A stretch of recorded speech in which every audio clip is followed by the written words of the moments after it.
Okay, so welcome to our this is the second of our spring webinar series for 2023. Just a few housekeeping things before we launch into everything. We do have two more of these planned for April and May. In April, we're going to be talking about everybody's favorite topic, which is right now, which is ChatGTP and how artificial intelligence is affecting physics teaching. And then in May, we tentatively have scheduled a follow-up on something we did last fall, which was with the optics folks, who are the collaboration of physics instructors at two-year colleges. So we'll send out more emails and post things to various places for those webinars once we have dates solidified, but those are coming up. A couple of just housekeeping things. We encourage you to keep yourself muted unless you want to ask a question or say something. And that just helps with the audio quality. And yeah. Our speaker today is Andrew Duffy, who has, I think, the best academic title that I've seen in quite some time, which is Master Lecturer, which is it's just a great job description at Boston University, and he's going to talk to us today about using simulations in intro level physics classes. So, Andrew, take it away. Thanks very much for the invitation. Oh geez, I see Alexis is putting some stuff in the chat here. I put a link to the talk in the chat, so let me see if I can remember how to use Zoom and share my screen and get the host disabled participant screen sharing. Can we fix that?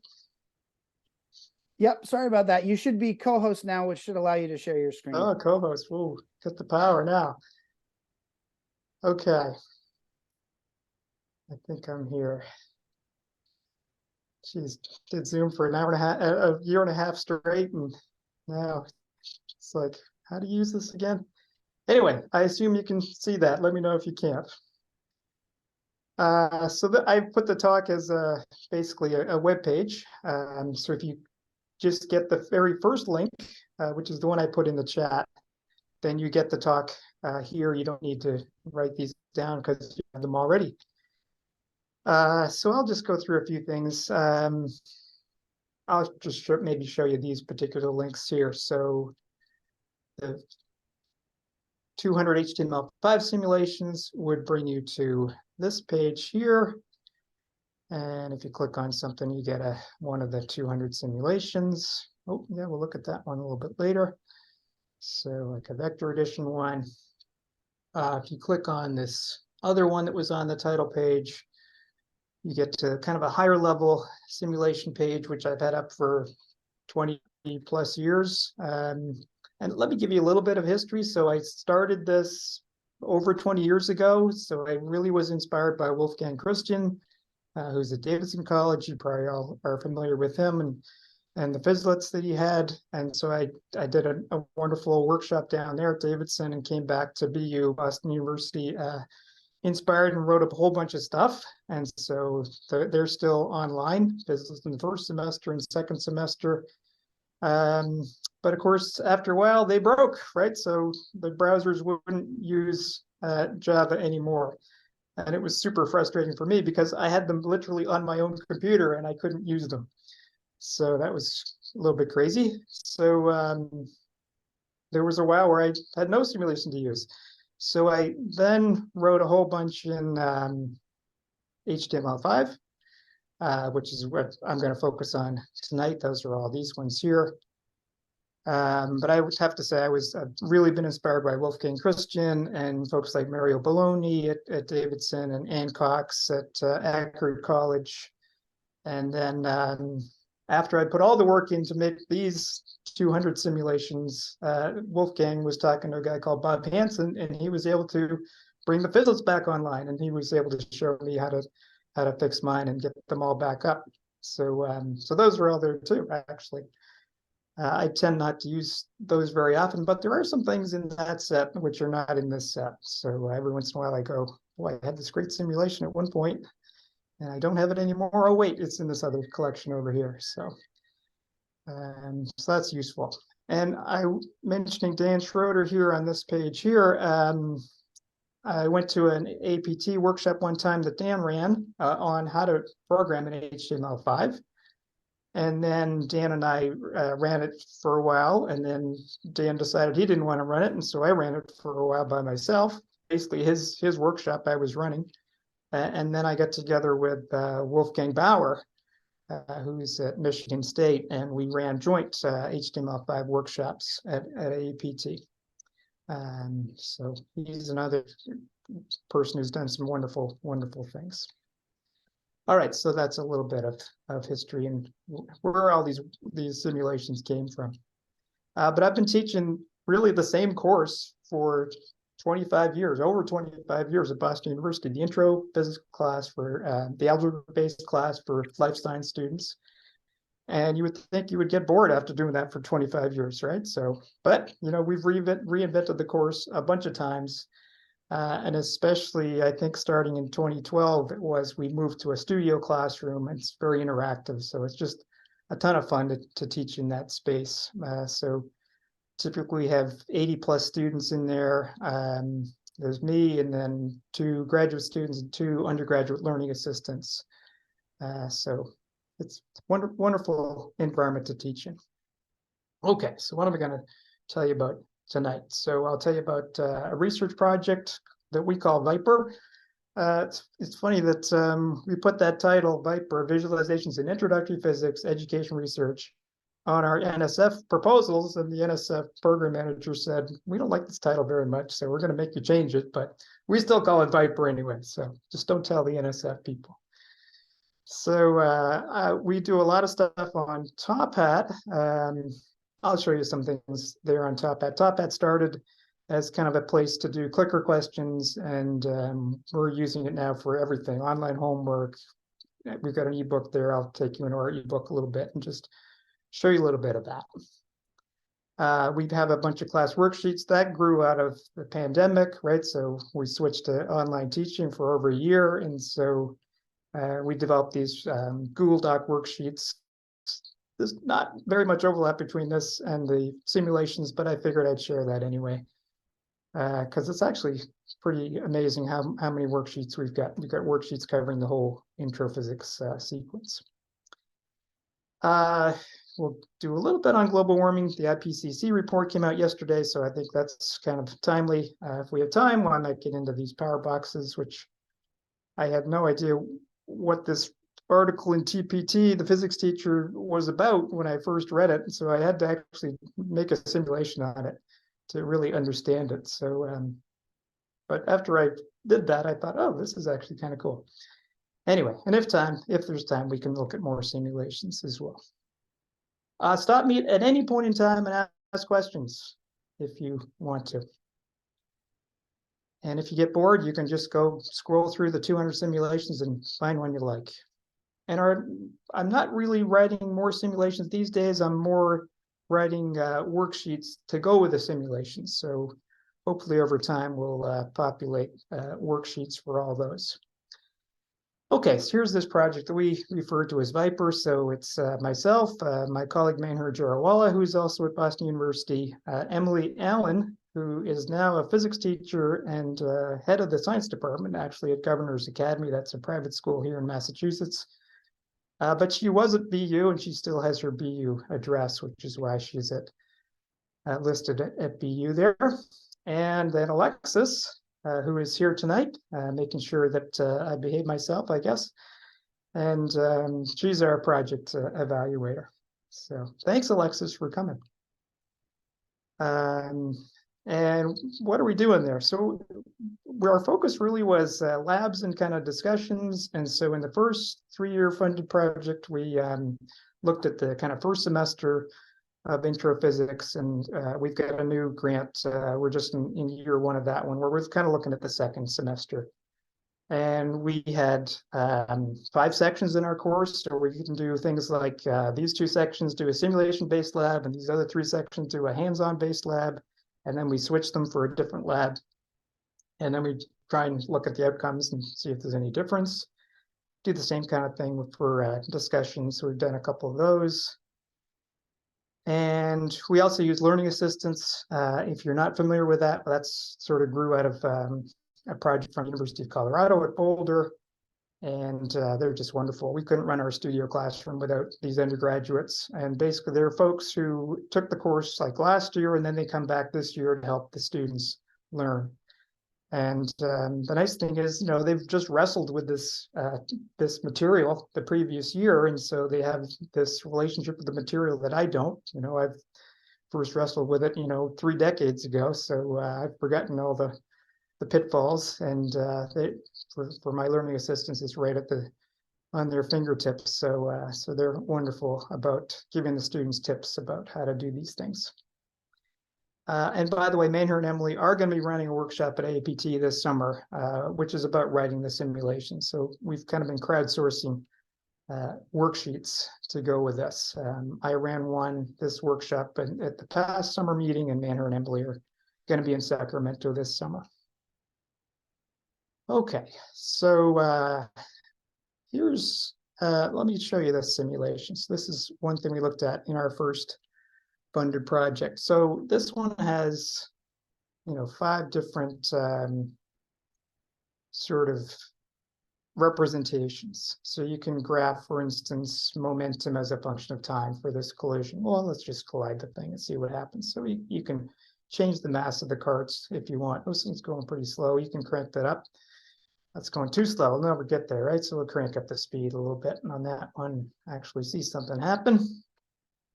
Oh, it's a little better. And so you can look at momentum as a function of time. You can look at kinetic energy as a function of time, or velocity as a function of time, or position as a function of time. But then there's this cool kind of representation, which is momentum bar graphs. And different people draw these bar graphs in different ways. And some people have never heard of momentum bar graphs, but I think it's kind of interesting. So one thing I like is sometimes I learn things myself when I program these simulations. So, like, what is this elasticity parameter that we talk about when we're doing collisions?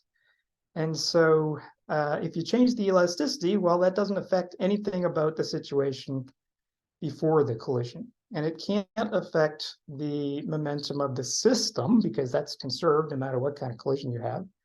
But it's got to change something, right? So let's see what it changes. So here's a completely, this is a perfectly elastic collision. And if you're not familiar with these bar graphs, what we're seeing here is the blues are always the befores. So cart 1 has a bunch of momentum to the right beforehand. And cart 2 has no momentum beforehand, so there's no blue for it. And the system, of course, the sum of the cart 1 and the cart 2. So the system beforehand is the same as cart 1's beforehand. Fine. This is the kind of switch identity collision because they're equal masses, and that's kind of a cool one to do in real life. The cart of mass m comes in, it stops, and the other cart of mass m takes all the momentum away. Okay, so that's a nice easy one. And what happens is cart 1 has some momentum transferred to it. So you could label this orangey one as impulse. And of course, cart 2's impulse is equal and opposite to cart 1's. And so you can see the final momentum of cart 1 is 0. Final momentum of cart 2 is the same as cart 1's initial momentum. And the system had no momentum transferred to it because we're assuming there's no external forces. So there's no net force coming in or out of the system. So there you go. Okay, so let's change the elasticity, see what happens. And nice thing, well, I think it's nice. You can kind of see this thing changing right in front of your eyes here, right? So you see what changes, and in particular, what doesn't change, which I think is cool. So none of the system bars change because momentum is conserved in the system. But what happens really is, hopefully what you notice is the orange graphs are changing size as you change the elasticity. So when the elasticity is high, you get a lot of momentum transferred from one card. Is low, then that amount of momentum transfer, the orangey graphs, are much smaller. And if the elasticity is somewhere in between, then that's somewhere in between. Okay, so that sort of told me something. I learned something about what elasticity meant from simulation, and I didn't expect to do that ahead of time, but I kind of like that when I learn something from my own simulations. Okay, so there's that one. And so we had, I'm not going to go into this, but if you want, there's a lab activity that is totally simulation based. You've got a handout for that, a PDF version, a Word version, and we also an equivalent, well, we thought it was equivalent, hands-on lab activity where the students would not use the simulation, but real cards. And you got a PDF and Word versions of that. These days, we're actually, what we decided was we like to use a kind of a hybrid system. So we have a lab now in our intro physics class in the first semester where we do, we go back and forth between real life and simulation based. And I think it's nice because in the simulation, you can see like the perfect, things that we talk about in class often. We idealize a lot in our class anyway. And then you get the real life to contend with. And so when you ask questions about, is momentum conserved in this collision? Is kinetic energy conserved in this collision? Then the students have to kind of wrestle with what they're seeing in real life versus what the simulation is showing them, which is, I think, productive. Okay, so that's one on momentum conservation. Here's another one we did. This was more of a recitation activity. And this one started out where you could have either the position, energy versus position shown, or energy versus time. And then we decided we might as well just show everything all at once. I'm going to ask you a trick question here, so let's see if you're paying attention. Okay, so I'm going to make the kinetic energy, the kinetic coefficient of friction 0.05, and just run this block. Here's the block going to run down the ramp. We let it go from rest. And we plot energy as a function of position, various forms of energy, total mechanical energy, potential energy, kinetic energy, and the thermal energy, which is the energy associated with friction. Friction, of course, does negative work, but when we plot it as a positive, but it's the absolute value of what the work is from friction. Okay, so you can see there's a lovely straight graphs, right? So when you plot these versus position, you have these lovely straight lines. And if you go over and look at the energy versus time graphs, they're all parabolas, right? So it's quadratic over here and it's linear. And so we get the students to kind of wrestle with those ideas. Why would we expect it to be linear when it's versus position and quadratic versus time? I'll switch it to 0.07. So we've cranked up the friction. Oops, that's not 7. There it is. And so we'll see what happens there. And the reason I'm going to ask you this question is because somebody sent me an email one time about this simulation, and they asked about this issue. All right, so when you crank up the coefficient, of course, the mechanical energy is going to come down a little lower than it did before. The potential energy versus position is always the same. That doesn't actually change. You just get there slower, basically. And the black graph is higher than before, and the green one's lower than before. All right, so here's what this person who sent me an email one time asked me about. He's going, what happened to the black graph? So you guys got to tell me where the black graph went to. I'm sure you know, though. Who's got the answer to that?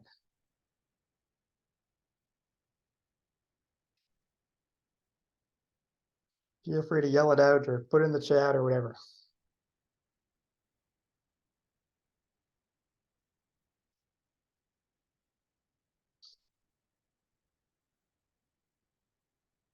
Under the green one. So Brian Lee says under the green one. That's exactly right. So it's still there. It's just underneath the green one. I just happened to plot the black one and then put the green one next, and it's just underneath. So good job on that.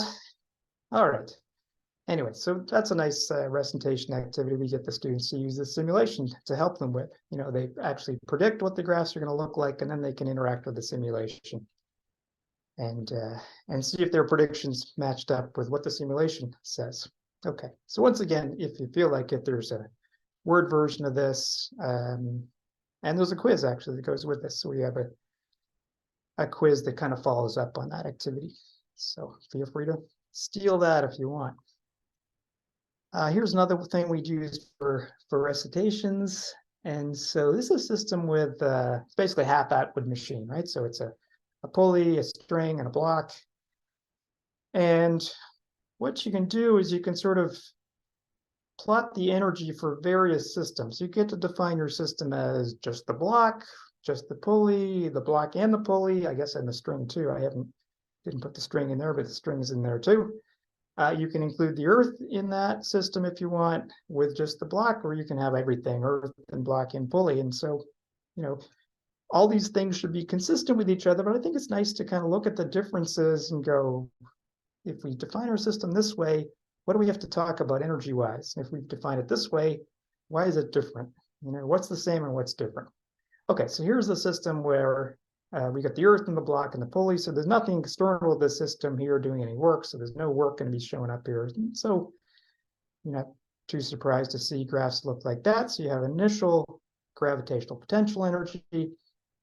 And when you're done, that all the energy has gone to kinetic, but it's two kinds of kinetic. There's some going into the block and then some rotational kinetic energy going to the pulley. Okay, what if you define your system some other way, like say the block and the pulley? Well, if the earth is not really part of your system, then you really can't talk about gravitational potential energy anymore, because that's an interaction between the earth and whatever. So none of that. And so then you're really having to talk about the work done by the gravitational force. And these two graphs over here, the final kinetic energy, are the same as before, but in some sense, it's coming from a different source, right? So it's the work done by gravity as opposed to gravitational potential energy. So you can talk about differences there. If you only look at the pulley, let's only look at the block. How about that? Let's do that one. So work done by gravity. You don't have the second kinetic energy bar graph because that's not part of your system. You don't care about that in this system, but you've lost some energy because the work done by tension is negative. So this green thing plus that purpley thing adds up to this darker purple thing or lighter purple, whatever it is. Anyway, so we like talking about issues like that too. Okay, again, you have access to a Word version, a PDF version of that, a quiz that goes with it, if you feel like it. Okay, now we're back to a lab that we did. Now this simulation is a little bit crazy because there's like so many things you can plot. Okay, so this is just a pendulum. But if you, let me crank the initial angle up here a little bit. Let me put that closer to say 90-ish. Okay, so again, there's something plotted underneath this other thing, but it's going to appear pretty quick. So the purple thing is a real life harmonic oscillator, okay? The orange one is what you get with a small angle approximation. And so those things diverge very quickly when you start off at, 88-degree angle. If you started off much lower, more like 15 degrees, close enough, 14, then it takes a little while for those things to diverge. You can't even tell there's two different things at this point, but there's an orange thing just starting to peek out from behind the purple thing. Okay, so once again, the purple thing is what a real ball on a string would do. And this orange one, which you can't even see here yet, is the simple harmonic motion. The small angle approximation. Okay, so once again, I learned something from this simulation. So let me tell you a little bit about that. And I apologize to anybody who's seen me talk about this before. I guess I like doing this one. So let's look at energy. So here is, there's lots of things on the energy graph. So the energy plot here, if you plot this button, we're going to graph energy versus time just for the actual pendulum, the purple one. Okay, so then there'll be 3 forms of energy. And so you get total mechanical energy is the straight line, so energy is conserved, and the blue is the gravitational potential energy, and the red is the kinetic energy. All right, so that's great. If you want to plot this versus angle instead of versus time, then you can do that too. That's kind of a nice graph. I like doing that.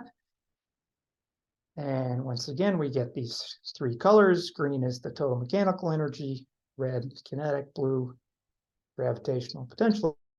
All right, everything looks great.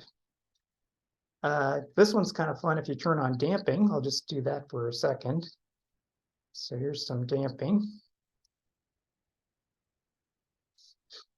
And so you get this interesting curve here. And one thing that's kind of interesting is, you know, the green graph does some crazy stuff and the red one does some crazy stuff, but the blue one, you only get 1 line for the blue one. And why is that, right? It's just going back and forth along the same track, but not as far out for the potential energy. So that's nice. Anyway, that's not what I learned when I was messing with this. So then I said, well, what does the small angle approximation look like? And I'm going to just crank this up a little bit more just to really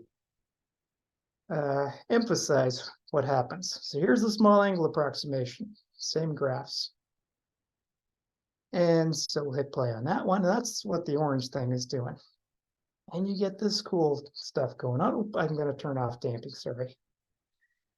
I'm going to go back to no damping and see what we got. Okay. Okay, so what do you notice about this? So it starts off with some initial gravitational potential energy, which is how high that blue thing is to start with. And then that all goes away and the kinetic energy comes up, but it comes up to a value higher than what the blue one started out as. And whereas you might expect the green one to be completely flat, because that's the sum of the potential and kinetic, and we expect energy to be conserved, it's not flat, not at all, right? And so let's just double check that this is true when we graph energy for the small angle approximation versus angle 2. So let's do that one. And same kind of thing happens here. Okay, this doesn't look quite so bad, but that is not flat, that green one. If I crank the angle up even more, you can really see that it's not flat.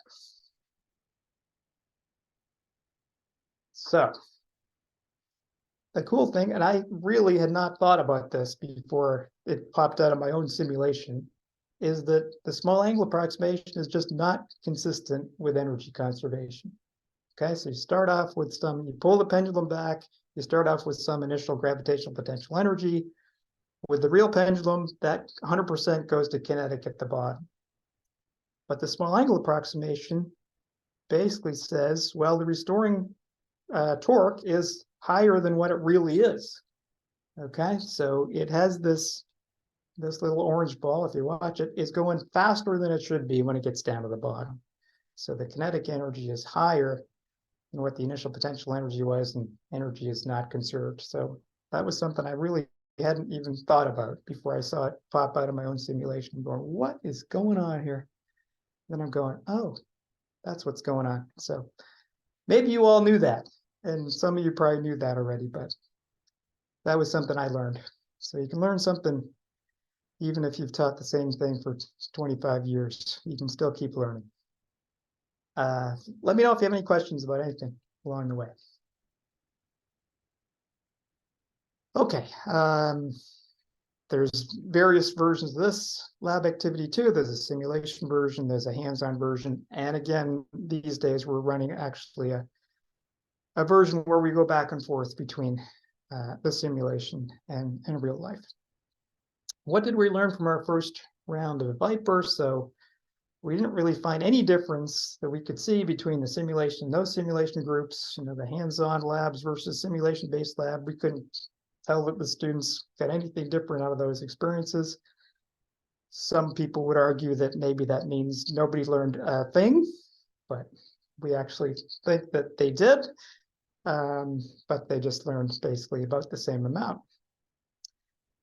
I mean, you don't get this experience of putting things together and playing with your hands, but your mind is still active. And there was that famous paper that came out of Finkelstein and friends from University of Colorado Boulder about the PhET simulation and actually people doing better, being able to understand circuits and put circuits together after they messed with the PhET, that circuit PhET, than if they were messing with real life circuits. We did find that our learning assistants could really make important contributions to curriculum development. So we actually interviewed them as they were using our lab activities and our simulations. And we said, you know, what needs to be improved here? And they gave us some great ideas. So the simulation that I showed you is really the result of lots of feedback from our learning assistants. And then we'd revise our materials before we gave them to the students. Anyway, so in some sense, we didn't have any earth-shattering results, but in other ways, you might go, well, according to us, it doesn't matter whether people do simulation-based labs or hands-on labs. They're going to learn something very similar. And so if you don't have $100,000 to spend on this particular lab, 12 copies of that lab, maybe you can just spend nothing on simulations and you can get the same kind of result, maybe. Okay, let me take you into our Top Hat a little bit. And I actually gave a talk on Top Hat at the APT meeting, and I used Top Hat so much, and I was sort of amazed when I did a little survey at my talk about how many people even knew what Top Hat was, and it was like one other person in the room. So I don't know how many of you know about Top Hat, but that is fine. Oh, let me just show you this before we get in there. So this is a commercial product. Our students at Boston University use Top Hat in a lot of different courses. So often they've signed up for, they paid a fee to Top Hat for access for like 4 years or a year or whatever.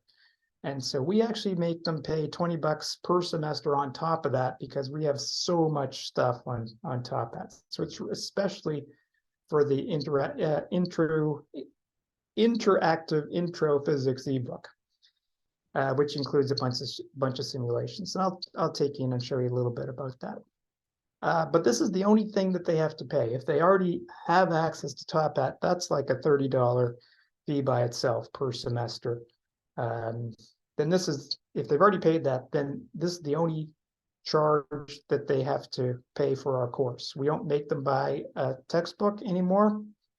We used to have a printed workbook. We don't do that either anymore. We have all these Google Doc worksheets. So those are all freely available too. So that's it. That's the cost of our course now, which I think is pretty cheap.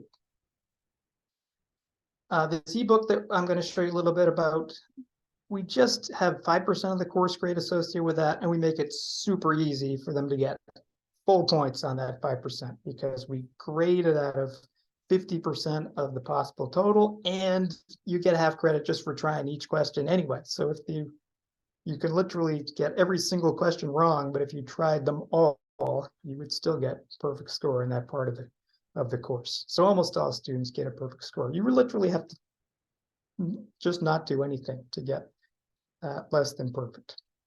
All right, so let me take you into Top Hat a little bit.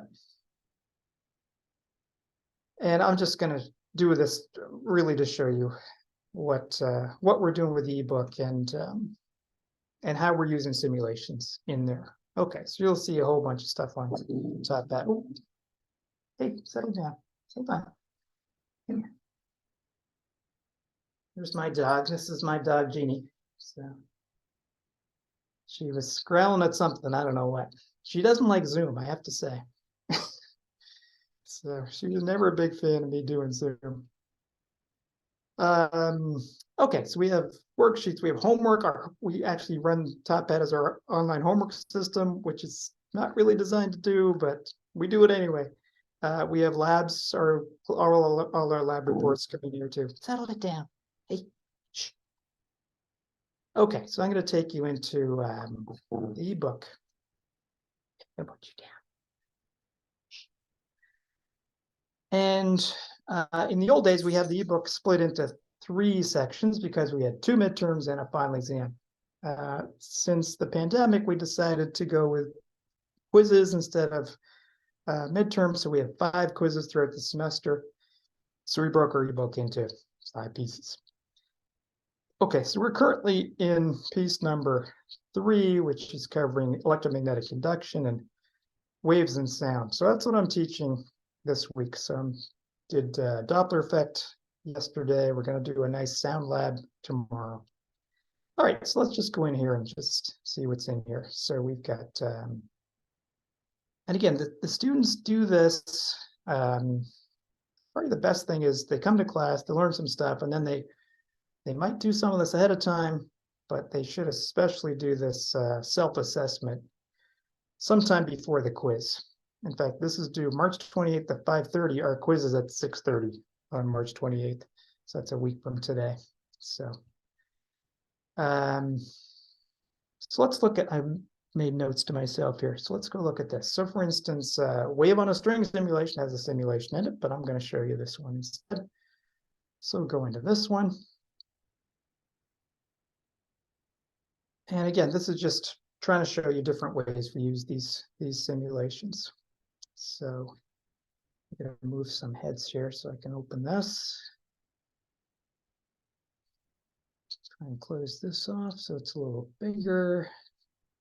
All right, so here's one of my simulations. It's just embedded right into Top Hat, which is super easy.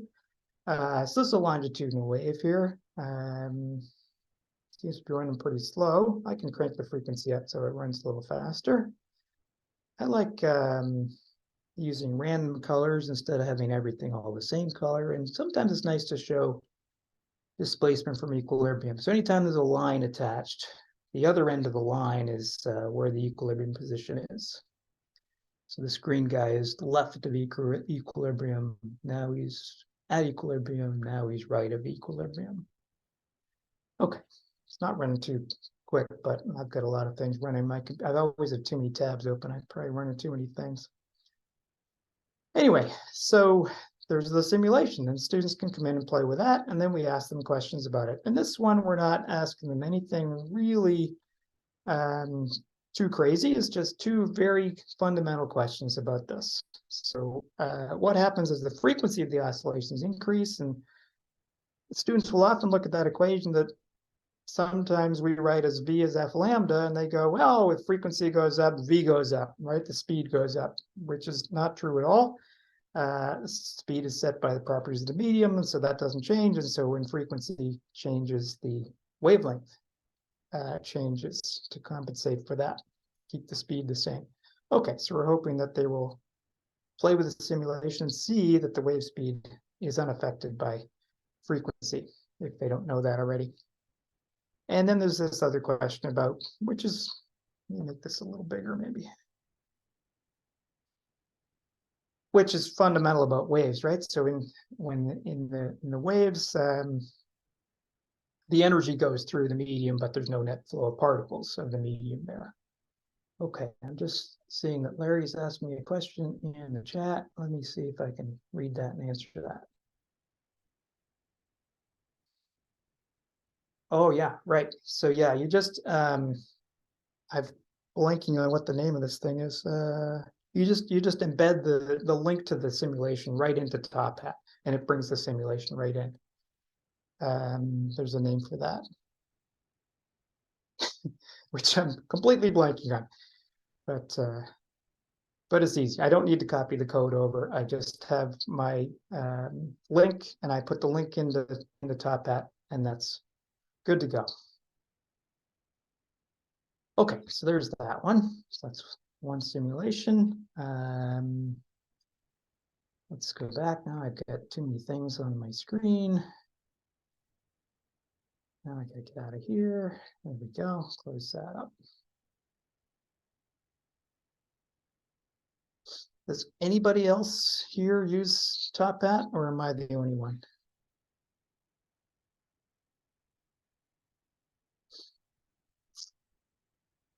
And I could be. I was pretty much the only one when I gave that talk at APT too. But again, I'm not trying to present this as a Top Hat talk. It's really just a platform for me to use the simulations. Okay, so here's another one. So, and it's kind of nice, right? The students get to see. So this is, I think, a big advantage of this ebook over, a printed textbook, because things change right in front of your eyes. And if you don't like this guy, you go, I want it to go at 5 hertz or 10 hertz, though it already was 5 hertz. I'll go at 10 hertz instead of 5. You can do that. And you go, what is this amplitude thing anyway? Well, let's play with this and see what amplitude is. Oh, that's what it is. And tension in the string, how is that going to affect anything at all? Oh, Patricia's saying she can't see the slides. Did I turn off sharing somehow? I think I did, didn't I? Let me go back and turn sharing on. Thanks, Patricia, for letting me know about that. I don't know how I managed to do that, but I apparently did. All right, you should be able to see that now. I should pay more attention to what Zoom is telling me, shouldn't I? All right. What's this tension thing, right? How can tension possibly have any impact on this, right? So you play with the tension and you see the wavelength changes in response. If you're really paying attention, you'll see the speed of the wave is changing too. All right, so they get to play with all these things, the students do. There's a bunch of, stuff you would find in a regular textbook. And then there's another simulation. This one, I think, has 3 simulations in it. And so this is basically the same simulation we just saw, but I've set it up so you can so not to highlight the wave itself, but what the individual particles in the wave are doing. And so you get this one guy at the origin doing something, and this other guy at 0.6 meters away from the origin, basically doing the same motion, just a little bit delayed in time. And if we push it a little further away, then the delay gets bigger and bigger. If we make it 2 meters, then they're completely out of phase. And if you make it 4 meters, then you're going, oh, that's interesting. They're completely in phase with each other now. Why is that? Well, they must be exactly a wavelength apart, right? So this is kind of showing that there's a reason we did simple harmonic motion in the first semester, because it helps us understand what's going on with the wave, right? Because each particle on the wave is experiencing simple harmonic motion, and they're just doing that at different times. So, and if we write down the wave equation, it looks a lot like that equation we used last semester, a cosine omega t. Now we just have like a minus kx thrown in there too. It's amazing how compact that equation is, and it captures, all these different particles doing all these different things. Okay, so there's more stuff you would find in the textbook. Here's our wave equation, a sine omega t minus kx, etc., etc.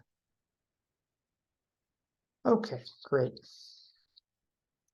And then there's another simulation here. I like this one a lot. So this is basically a movie of 10 meters of the wave, right? So some string. We're looking at 10 meters. So if we hit the play button, the pause button, it's sort of like we took a photograph of that 10 meters. And then this other thing is this point here, which has got a circle on it, and we've just plotted its motion as a function of time. And from this, you should be able to figure out the wavelength from the top representation. You should be able to get the period from the bottom one. And then I always like asking questions like, obviously, if you hit the play button, you can see that the wave is going to the right. But if, let's say, all you had was this paused image, well, that's not a good place to pause it. 1 second. Let's do this one. Let's pause it here. And if I just showed you this, could you say which way the wave is going? And what I'm hoping the students are going to do is say, okay, I'm going to start with this blue graph here, which is showing me that, right after this point in time, that point at x equals 0 is about to move up, right? So then you go, okay, let's go back to this red representation, the whole wave. And you can see there's a negative peak here to the right of x equals 0. And you got to imagine there's a positive peak over there. And then you just got to go, okay, which way do I have to move the wave? Do I want to move the positive peak into this place? Is that going to make this dot go up? Or should I move this negative peak left instead? And hopefully the students will go, okay, to make this go up, you got to move that positive peak over here to the right. So the whole wave must be traveling to the right. So I like kind of showing them pictures like this and having them think about things like that. But they can play with the simulation and they can turn the wave around if they want. There's a little checkbox here.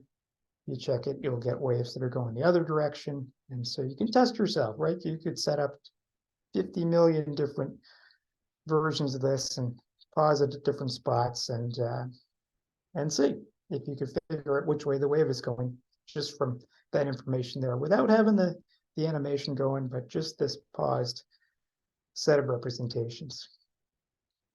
All right, so that's all those three things are in that particular part of the ebook there. Okay, let's see if I can get out of this part of the ebook without shutting down Zoom. I don't know. Let's see. Close that. Still sharing. That's good.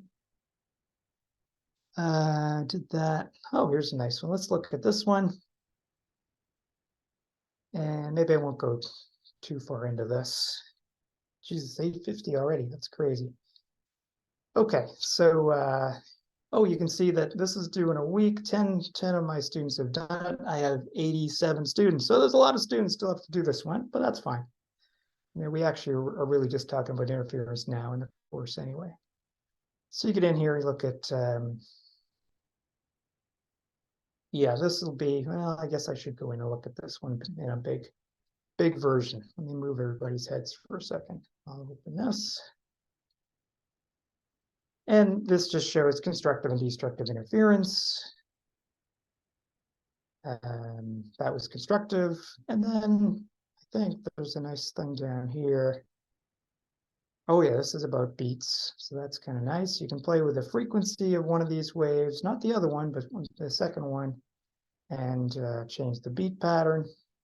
So, and one question down below is, what is the frequency of the first wave? And so you go, well, how the heck can I figure that out? And you just mess with this for a little while, and hopefully at one point in time, you'll go, geez, if I set this to 24 hertz, I don't get any beats anymore. And look, those waves look like they're the same. So that's what the first frequency is, 24. So you can change the second one to anything between 18 and 32. You get these interesting beat patterns. You can see the beat frequency increases as the difference between the frequencies goes up, and you should be able to figure out what the first frequency is. More stuff. Here's another page with 3 different things. So it's not enough real estate on my screen here, but that's okay. So you can see pulse going right, pulse going left, and then the whole string, which is both of those things. And at one point in time, they were overlapping, and you can see what happens when they overlap. And you can change all these shapes. So you can make squares or sawtooths, and it's just fun to watch that. And sometimes the students might think, oh, one pulse is coming in and hitting the other one and bouncing back. But if you make them different, you can see that that's not what's happening. You know, if you make a triangle and a square, for instance, you can see that they go through each other. And what I always like to say is they move apart as if they'd never met. So interesting things happen when they overlap, but then they just keep going as if they never met each other. And again, this is something that the students get to play with at their own, at their own speed, basically, and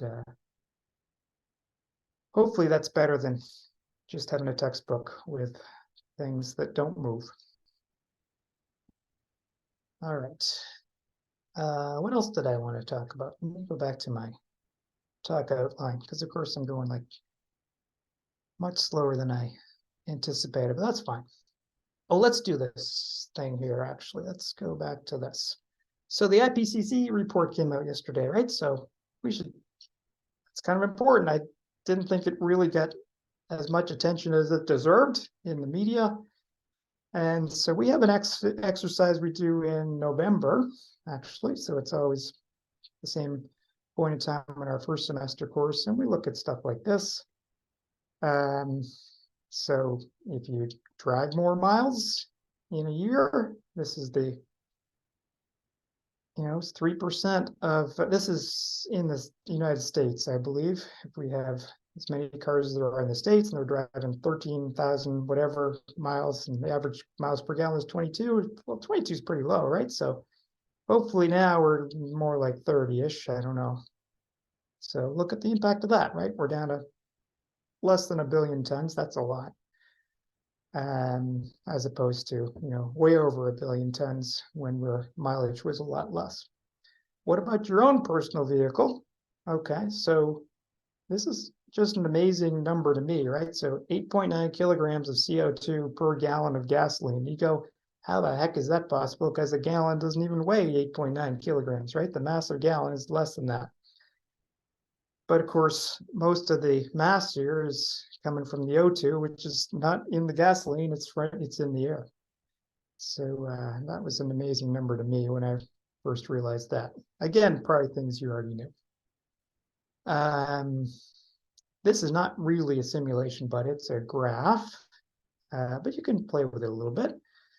And so what I've done here is I've just taken stuff that the US government puts out about all these different years between 1950 and I guess this goes up to 2021. I haven't got 2022 in yet. And you can look at, in the United States, the sources of energy in a given year, which is kind of interesting. And so let's just look at fossil fuels, for instance, and you go, we're using a lot of energy from fossil fuels. Let's stack that up a little bit. Okay, so the units here, that's not what I want. There is what I wanted. Okay, so these are actually quads. It's quadrillion BTUs. I think a quad is something like 10 to the 18 joules, if I've got my numbers right. But typically, with everything, we're around 100 quads in a year. So if you add everything together, we're up around 100. And what you see here is, for instance, you can see, let's look at the fossil fuels again and unstack them. And you can see the black line, that's coal, has really come down, right? The last 15, 18 years, that coal line is coming down, but the natural gas line has gone up, right? So fossil fuels have pretty much stayed the same. It's gone down a little bit, but not by much. So we're still using a ton of fossil fuels. Let's go look at renewables. And one thing, let me go back to this. Fossil fuels, the scale here is 120. Renewables, I got to scale it down by a factor of 10 because renewables are so small, unfortunately. But, at least things are trending in the right direction. So look at the individual lines. You can see wind and solar really were nowhere until wind kind of took off in 2005. Still, it's only 3 out of 100, right? So 100 quads is what we use. We're getting about 3 of that from wind these days. That was, that's this year, last year, 2021, 2 years ago. Solar's up to about half of what wind is currently. They were pretty much together at almost nothing for a while, but then wind took off. Solar's heading in the right direction though too. Anyway, so we've got a whole discussion packet, and that is linked here that relates to this. As part of that discussion packet is this incredible picture here that comes from Lawrence Livermore National Lab. Again, it shows at the top, I can't see it myself, but this number is around 100 quads. So I think slightly less, 90-something quads. But one really sobering thing on here is that out of that 100 quads, only 32 are actually put to useful work, right? And 2/3 of this energy is wasted. That's this rejected energy, 2/3. So out of all this, carbon dioxide we're spewing into the atmosphere, we're only using like 1/3 of what we generate to do useful things. And that is mainly a consequence of the second law of thermodynamics, right? Anytime you got a heat engine, cars are typically, 25% efficient or something. So you're losing just a ton of energy. So one thing I say to my students is, if we're trying to generate 100 quads worth of energy from renewable sources, we're never going to make it. We're not going to make it anytime soon. But maybe we really only need to generate more like 30. And we got a shot at that, right? If we really went crazy with wind turbines and solar panels, we got a shot at getting to a number like this. But you don't have that issue of 25% efficiency when you're talking about wind turbines or solar panels. Well, I mean, solar panels are basically 25% efficient, but once you generate that energy, you're not wasting 75% of it, 2/3 of it along the way. Okay, so there's a whole discussion packet on that you're free to use if you want. But I don't know if you've ever seen this thing from the Lawrence Livermore National Lab, but they put out a new one every single year. So every year I sort of update my packet and go, let's put the next one in. But they look, and it's a little bit crazy at first, but just focus on, how much of the energy is about transportation. It's about 1/4. Industrial is about 1/4. Sorry, that's not the right number, is it? How do I get? Oh yeah, electricity generation is over here, so that's a big factor as well. Anyway, but these numbers over here: rejected energy about 2/3. Actual useful energy only of the 100 quads that we use. Crazy stuff. Okay, it's 9 o'clock here in Massachusetts land. Let me show you one more thing and then we'll stop. I just get totally fascinated by the role of time in optics. And let me just hit play on this and we'll see what I mean. So this is not going to work very well, this particular one. Oh, that's okay. So we get a wavefront, hits the mirror, and I put my image here, which is not where the image actually is. Okay. The image actually, so you could go, what if the image was here? Why isn't the image like over here? Why is the image here where it really is? So the image is where these lines meet, right? So we know that from our array diagrams. Let me play it one more time. And you send out a wavefront and it hits the mirror all at different times. And the mirror changes the center of that circular arc to be something else, the image point. All those rays that left the object at the same time arrive at the image at the same time. This is the only point in space for which that is true. So that's where the image is. It's the point in space where the rays that go from the tip of the object to the mirror, any point on the mirror, to the tip of the image, they all take the same amount of time. And then they spread out from there in a circular wavefront, just like it's a real thing, sending out light. So that's something I think is cool. I mean, if we just talk about the 1/f is 1/di plus 1/do, time's not in there, right? But time has this really amazing influence on where these images are. So I just think that's cool. And it took me forever to program the simulation, but I just enjoy doing it because it shows me cool stuff. So anyway. Let me stop there and see if anybody has questions. Somehow an hour has vanished. That was a quick hour for me. It might have been longer for you. All right. Well, let's thank our speaker. That was very nice. If you have questions, we'll stick around to do questions for a few minutes. Of course, if you need to go, thanks for coming. Does anybody have any questions?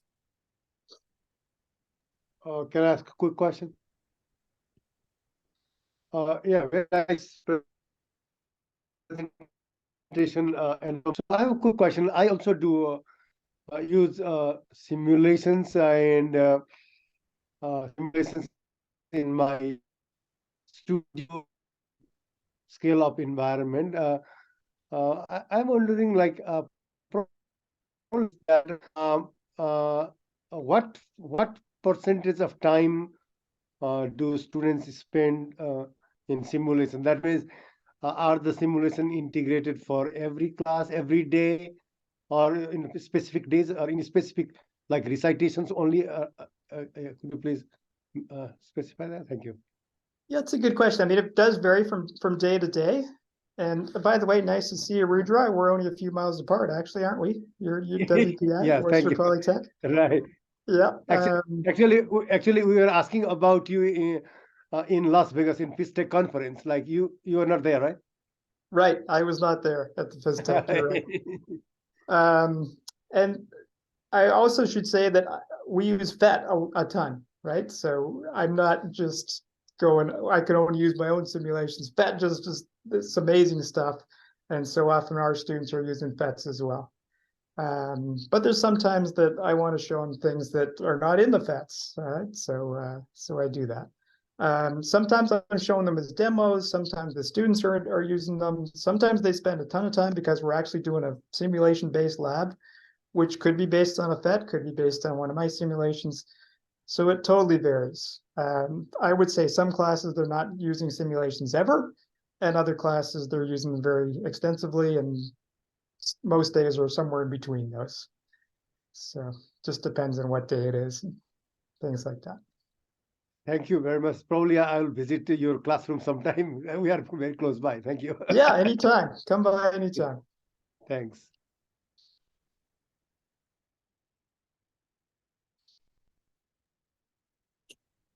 All right. Well, maybe we'll stop there then.